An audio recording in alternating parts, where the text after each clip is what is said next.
having me here. Code of Conduct Bureau is a government agency in Nigeria responsible for making sure that all public servants adhere to the highest standard of ethics in the conduct of public job that they are doing. So specifically, the Code of Conduct Bureau is set to make sure that public servants are adhering to the highest standard of ethics. So how do you make sure that public servants are adhering to ethics? There are three key things. First, you want to know that a public servant is honest. You also want to know that a public servant is transparent. And then a public servant is accountable. Those are the key defining principles. How we know that a public servant is honest, is transparent, and accountable. And then the Code of Conduct Bureau has been here for a very long time. The only anti-corruption agency is in the Constitution of the Federal Republic of Nigeria. And then we have 14 courts that we have to make sure that public servants are behaving properly. These 14 courts, there are several of them. Maybe as we go along, I'm going to mention them. But the essence is for us to make sure that once you are public servants, you are not breaching any of the courts. So one of the major functions of Code of Conduct is about the management of asset declaration. So we administer the asset declaration system in Nigeria. All public servants are supposed to declare their assets at the beginning of their terms for public officers that are appointed, and at the end of their term for public officers that are appointed. And then if you are a career civil servant, you do it after every 4 years. So the essence of having that is to make sure that people are not living above their means. I remember I mentioned that we have honesty, transparency, and accountability. So a public servant that declare their assets, we are expecting them to declare it honestly. And that's why the honesty comes into place. I have a house in Abuja, I declare it honestly.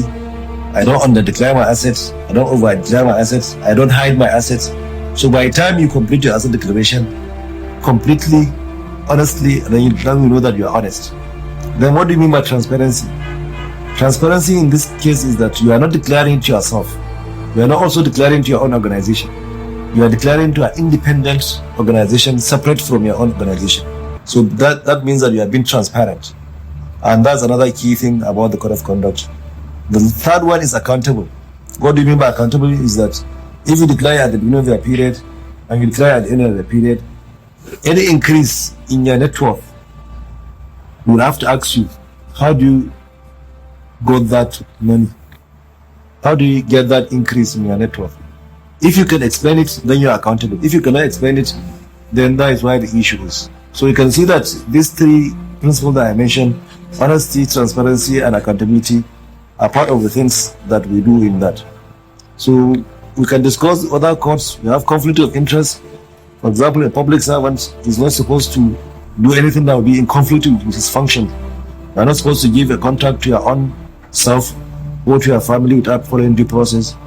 So again, apart from that, you are not supposed to be a public servant and then be doing business. As a public servant, we want to have your attention to do your work properly.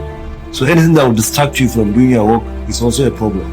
That's why the Code of Conduct, the court says that once you are a public servant, you are not supposed to operate any business apart from farming.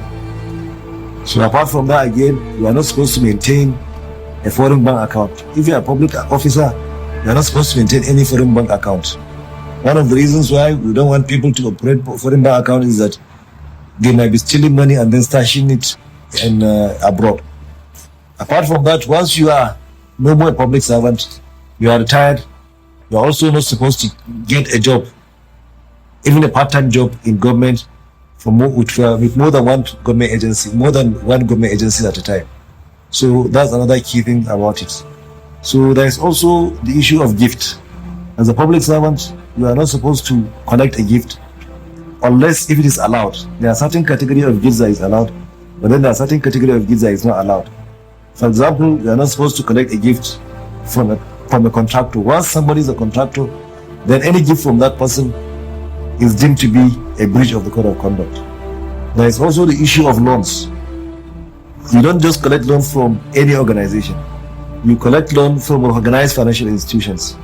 Otherwise, because people are usually putting that as an excuse, that I collected a lot, but how do you repeat the law? So apart from that, again, there is the issue of associates. So some people will use an associate to get money illegally, hiding under their family, their friends, and their wives. That also is a breach of code of conduct. So there are so many things concerning that to make sure that public servants are adhering to the highest standard of ethics.